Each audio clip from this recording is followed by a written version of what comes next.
అలా నిన్ను పిలిచే అర్హత నాకు లేదేమో. అలవాటైన పిలుపు మరోలా పిలవడానికి నాకు మనస్సు రాక. అల్లుడు, నేనంటే నీ కోపంగా లేదు. మీరేం చేశారని నాకు మీ మీద కోపం. ఎందుకు చేయలేదు బాబు. అలాంటి నీచురాల్ని కానీ పాపమే చేశాను. దాన్ని నీలాంటి యోగ్యుడికిచ్చి పెళ్లి చేసి మహాపాపం చేశాను. ఇంతకన్నా ఏం చెయ్యాలి? అల్లుడు, ఇవే చేతులతో నీ కాళ్ళు కడిగి కన్యాదానం చేసి ఈవేళ నిన్ను నలుగురిలోనూ నవ్వుల పాలు చేసి నీ జీవితాన్ని నాశనం చేశాను. ఇవే చేతులతో అది ఎక్కడున్నా వెతికి పట్టుకుని ఊరి నడిబొడ్డులో నిలబెట్టి ఒక్క ముక్కలుగా నరికి ఆ రక్తంతో మళ్ళీ నీ కాళ్ళు కడిగి నా పాపాన్ని కడిగేసుకుంటాను. అప్పుడైనా నన్ను క్షమిస్తావా? క్షమిస్తావా అల్లుడు? మావయ్య, మనిషిని చంపినంత మాత్రాన పోయిన పరువు తిరిగి వస్తుందా? జానకిని ముక్కలు చేసినంత మాత్రాన ముక్కలు ముక్కలైపోయిన మన ప్రతిష్ట మళ్ళీ వస్తుందా? మనల్ని కాదని వెళ్ళిపోయిన వాళ్ళ గురించి ఆలోచించటం, ఆవేశపడటం అనవసరం మావయ్య. మనం చేయగలిగింది ఒక్కటే, ఆమెను మర్చిపోవటం.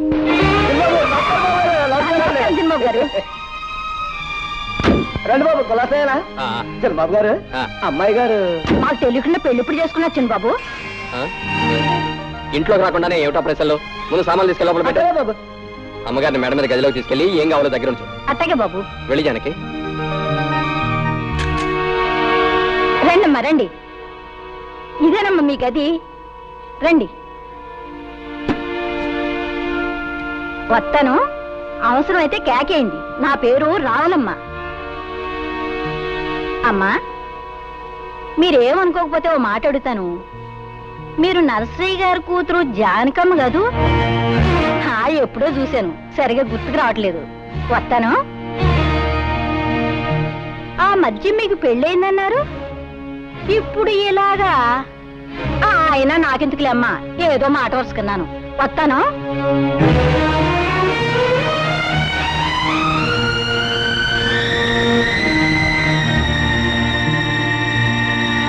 అయితే ఎంతగా అమ్మాయి ఎవరంట? బాగానే ఉంది వరుస.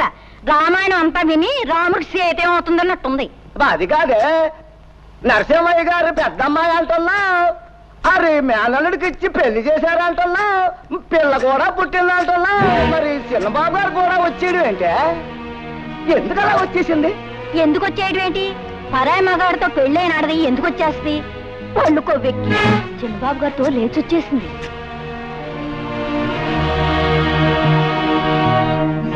లేటు వెంకట్రావు గారి కుమారుడు రాంబాబు భార్య నరసింహం గారి కూతురు, అంటే నా కూతురు జానకి, భర్తను వదిలి మురళి అనే వ్యక్తితో లేచిపోయినందున ఈ గ్రామ కట్టుబాటును అనుసరించి జానకిని గ్రామ బహిష్కారం చేయడమైనది. ఇక ముందు ఎప్పుడు గాని ఎవరు గాని జానకిని గ్రామ సరిహద్దులలోకి ప్రవేశించనీయరాదు.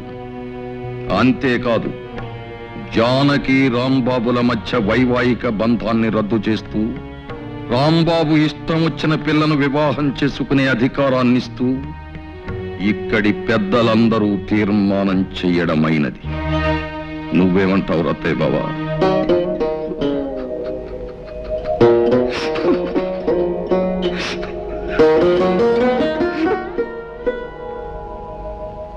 గురుగారు, నాకు చిన్న అనుమానం. అవకాశం ఇచ్చాను, అడుక్కో. జాతిరత్నం అంటే ఏంటి గురుగారు? జాతిరత్నం అంటే కట్టుకున్న మొగుణ్ణి వదిలేసి పరాయి మొగాడితో లేచిపోయే కుల స్త్రీ. ఆవేశానికి ఇది సమయం కాదు. నా మాట పెట్టు.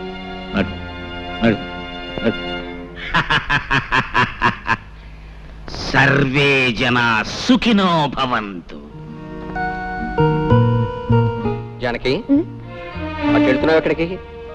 మన కోసం ప్రత్యేకంగా ఏర్పాటు చేసిన పడగది ఇది కదా? నేను ఈ గదిలో పడుకుంటాను.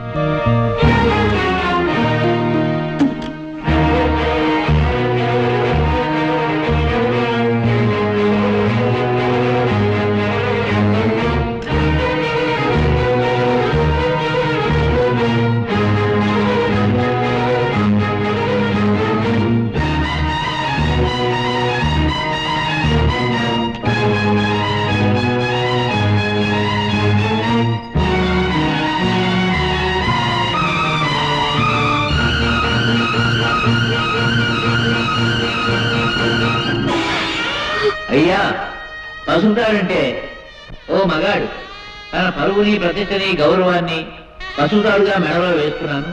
నీ పవిత్రమైన ప్రవర్తనతో నా గౌరవం కాపాడే బాధ్యత నీ మీద పెడుతున్నాను అని.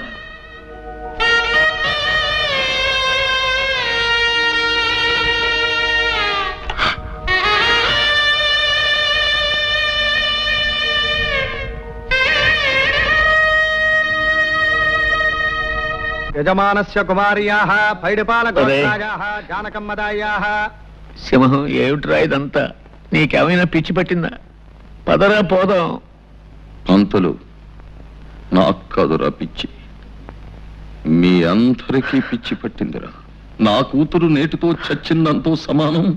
కన్న తండ్రిగా నేను తర్పణాలు వదులుతున్నాను అంటే నాకు పిచ్చి అంటారేమిటి? పంతుళ్ళు, చదవండి మంత్రాలు. ప్రేతాయాః ప్రేతాశ్వ సురుక్షత్రమరణినాదాస్య ద్వాదశే హరే పిండే కర్ణపార్వణే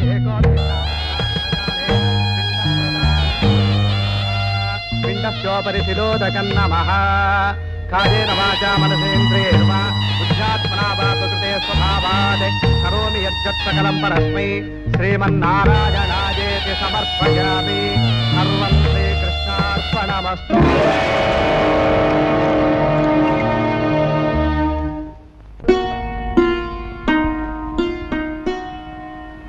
పాపకు పాలు పట్టాను, నువ్వు అన్నం తిన్నావా బావా? అయితేరా తిందువు గాని.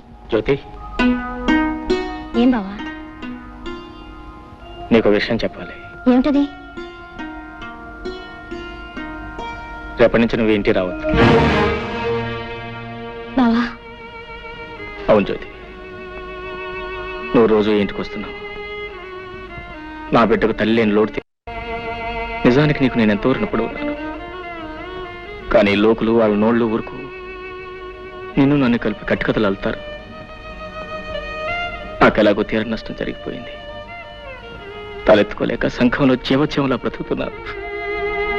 నా వల్ల కానీ నా బిడ్డ వల్ల కానీ నీ బ్రతుకు ఎలాంటి కష్టం కలగకూడదు. నీ భవిష్యత్తుకి ఎలాంటి నష్టం జరగకూడదు. నీ పెళ్లికి ఎలాంటి అంతరాయం కలగకూడదు. అందుకే రేపటి నుంచి నువ్వు ఇంటికి రాకుండా ఉంటే మంచిది అని అర్థం చేసుకో. అమ్మా ఏడుస్తావు. బావన్న దాంట్లో తప్పే ఉంది. నీ మంచి కోరే చెప్పాడు. పాపిష్టి చేసిన పని వల్ల మనందరం ఏడవలసి వచ్చింది. నేను వెళ్ళకపోతే బావ ఒకడు పాపను ఎలా చూసుకుంటాడు? దానికి ఏ టైంకి ఏం కావాలో అన్ని అమర్చి పెట్టగలడా? నిజమే, కానీ మనం ఏం చేయగలం? పసిబిడ్డ నువ్వు చూసుకోలేవు బాబు, నేను తీసుకెళ్తానంటే నా మాట విన్నాడా?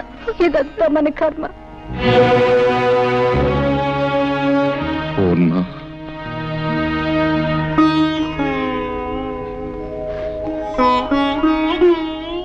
ఈ విషయంలో మనం చేసేది ఏమీ లేదంటావా? ఏముంది, అది చేసిన పనికి జీవితం అంతా ఏడవడం, మనవరాళ్ళు కూడా ముద్దాడుకోలేని దౌర్భాగ్యానికి కుమిలిపోవడం. ఈ జరిగిన పొరపాటులు కొంత బాధ్యత నాది ఉంది పూర్ణ. మీ బాధ్యత? అవును, అతనికి మన అమ్మాయి తగింది ఎంత మాత్రం కాదు అని నువ్వెన్నిసార్లు చెప్పినానే వినిపించుకోలేదు. పెళ్ళయ్యాక దాని గుణం మార్చుకుంటుంది అని ఆశపడ్డానే కానీ ఇలా మనకందరి గుండెల్లో చిచ్చు రగులుస్తుంది అనుకోలేదు. జరిగిన పొరపాటును దిద్దుకోవాలి. మన అల్లుడికి అన్యాయం జరిగిపోయింది. అతనికి న్యాయం చెయ్యాలి. ఎలా? ఏం చేస్తారండి?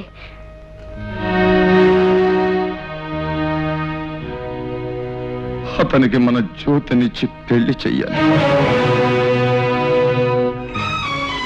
ఏమిటి మావయ్య అనేది? నాకు మళ్ళీ పెళ్ళే? వద్దు మావయ్య, నాకు అలాంటి ఆలోచన లేదు. నాతో కలిసి 7 అడుగులు వేసిన మనిషి, నాతోనే జీవితాంతం గడుపుతాన్న మనిషి మధ్యలోనే మాట తప్పి వెళ్ళిపోయిన తర్వాత మళ్ళీ ఇంకో బంధం ఎందుకు మావయ్య? ఎలాగో ఒంటరి వాడిని అయిపోయాను. ఈ జీవితం లాగే ఒంటరిగానే గడిచిపోయి నా జీవితం ఆరిపోయిన దీపం లాంటిది. ఇక ఏ జ్యోతి తిరిగి వెలిగించలేదు.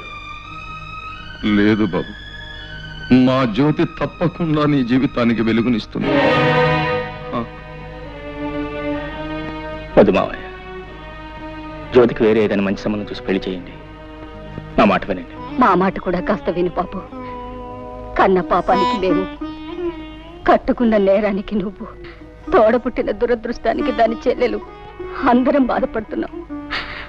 అది గడప దాటిన క్షణం నుంచి నీ మావయ్య కానీ నేను కానీ కంటి నిండా నిద్రపోయావా, కడుపు నిండా తిండి తిన్నావా? ఒక్కళ్ళ మొహాల్లోనైనా కనీసం చిరునవ్వు కనిపించిందా? ఎవరికీ మనశ్శాంతి లేకుండా ఎంతకాలం ఇలా? అది పెట్టిన చిచ్చు కన్నీళ్లతో ఆరిపోయేది కాదు బాబు. నా మాట విను. నువ్వు మా జ్యోతిని పెళ్లి చేసుకుంటే దీనికో తల్లి దొరుకుతుంది, మాకు మనశ్శాంతి దక్కుతుంది.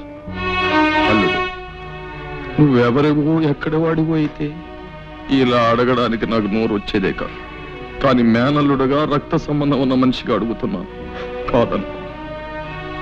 మావయ్య, నువ్వు చిన్నవాడివి, ప్రార్థించకూడదు.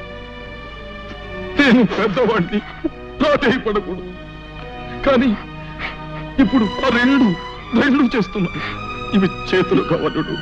మావయ్య, అలాగే మీ ఇష్టం వచ్చినట్టు కానివ్వండి.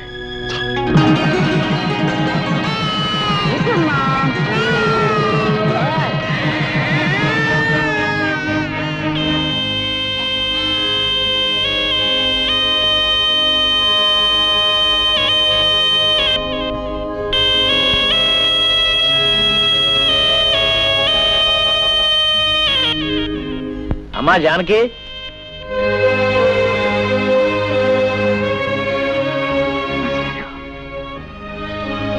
ఏమ్మా కులాసయ్యనా? తాలూకా ఆఫీసులో పనుండి వచ్చాను. ఏదో నువ్వు ఇక్కడ ఉంటున్నావు కదా, ఓసారి చూసి పెడదామని వచ్చా. హా, అబ్బో, ఇల్లు చాలా బాగుందమ్మా. చాలా పెద్ద ఇల్లు. ఈ సోఫాలు, కుర్చీలు, టేబుల్స్, లైట్స్ చాలా ఖరీదుంటాయనుకుంటాను. చాలా సంతోషం తల్లి. మీ నాన్న ఏడుస్తూ అన్నాడు, ఒరే పంతులు, పెద్దది ఎలా చేసింది ఏంట్రా అన్నాడు. నేనన్నాను, ఊరుకోరా పిచ్చోడా, అదేం తెలివి తక్కువది కాదు, ఏదో గొప్పతనం లేదే ఇంత పని చేస్తుందా అని నేనన్నాను. నేను అన్నది కరెక్టేనమ్మో, లేకపోతే ఆ పేదరాంబాబు నీకు ఇవన్నీ ఎక్కడ తెచ్చిపెట్టగలడు? అమ్మా అతను అదే ఇంతకీ అతను ఏమనాలి జానకమ్మ తల్లి? భర్త అనడానికి కుదరదు, ఎందుకంటే అతను నీ మెళ్ళలో తాడి కట్టలేదు కనుక. పోనీ నేను అతని భార్య అందామా, అది కుదరదు. ఏమనాలబ్బా? ఏమిటో ఏమనాలు యథోపరికి తోచావడం లేదు.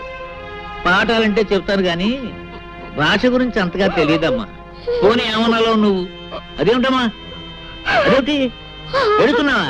Silence silence silence. నువ్వేదో ఆనందంగా సుఖంగా ఉన్నావేమో చూసి పెడదామని నేను వస్తే ఏడుస్తావేమిటమ్మా? Silence silence. అమ్మా ఏడవకూడదు. మాస్టారు, నేను తప్పు చేశాను మాస్టారు, తప్పు చేశాను. చచ్చా ఏడవకమ్మా. చేసిన తర్వాత తప్పని తెలిస్తే ప్రయోజనం లేదమ్మా. చూడమ్మా, నీకు గుర్తుందో లేదో, నీ చిన్నప్పుడు చదువుకునేటప్పుడు వేమన శతకంలో ఓ పద్యం, కులములోన ఒక్క గుణవంతుడుండిన కులము వెలయు వాని గుణము చేత. ఆ పద్యం నువ్వు తప్పు చదివితే నిన్ను నేను బెత్తంతో కొట్టాను. మరుసటి రోజు కరెక్ట్గా అప్పచెప్పావు. కానీ నీవు ఇప్పుడు పెద్దదానివి, బెత్తంతో మందలించవలసిన వయసు కాదు నీది. సరిదిద్దడానికి వీలున్న తప్పు కాదు నువ్వు చేసింది. అది పద్యం, ఇంకోసారి చదివితే వస్తుంది. కానీ ఇది జీవితం. ఇంకో జన్మ ఎత్తితే గాని చేసిన పొరపాటు సరిదిద్దబడదమ్మా. ఈ జన్మకింతే. సైలెన్స్ సైలెన్స్ అమ్మా. మాస్టారు బాగున్నారా మాస్టారు?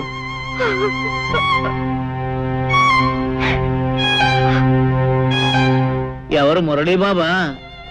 చాలా కాలం అయిందా నిన్ను చూసి. చాలా సంతోషం బాబు. నీలో బాగా మార్పు వచ్చేసిందే. నీకు గుర్తుందా, చిన్నప్పుడు నువ్వు చదువుకునేటప్పుడు నేను ఇచ్చిన పాఠాలు నువ్వు గడగడ అప్పచెప్పేస్తుంటే మా మురళీబాబు చాలా తెలివిగలవాడు, బాగా చదివేసి పెద్ద పెద్ద ఉద్యోగాలు సంపాదించేసి కలెక్టర్ ఉద్యోగాలు అవి చేసేసి మా ఊరికి పెద్ద పేరు తీసుకొస్తాడని నేను అందరికీ చెప్తుండేవాడిని. కానీ బాబు, మన ఊరి పేరు పరువు ప్రతిష్ట ఇలా బజారు పాలు చేస్తావని అనుకోలేదయ్యా. మాస్టారు, అర్థమైంది మాస్టారు. మీరేమంటున్నారో అర్థమైంది. చూడండి, మేమేదో కాని పని చేశామనో చేయకూడని పని చేశామనో మీరందరూ అనుకోవటంలో తప్పు లేదు. కానీ ఒక్క విషయం ఆలోచించండి. ఆమెకు తన భర్తతో సుఖం లేదు. ఆమె లేకుండా నేను బ్రతకలేను. అందుకే అర్థం లేని ఈ కట్టుబాట్లని కాదనుకొని మేమిద్దరం కలిసి ఒక నిర్ణయానికి వచ్చి ఈ పని చేశాం. మేం చేసిన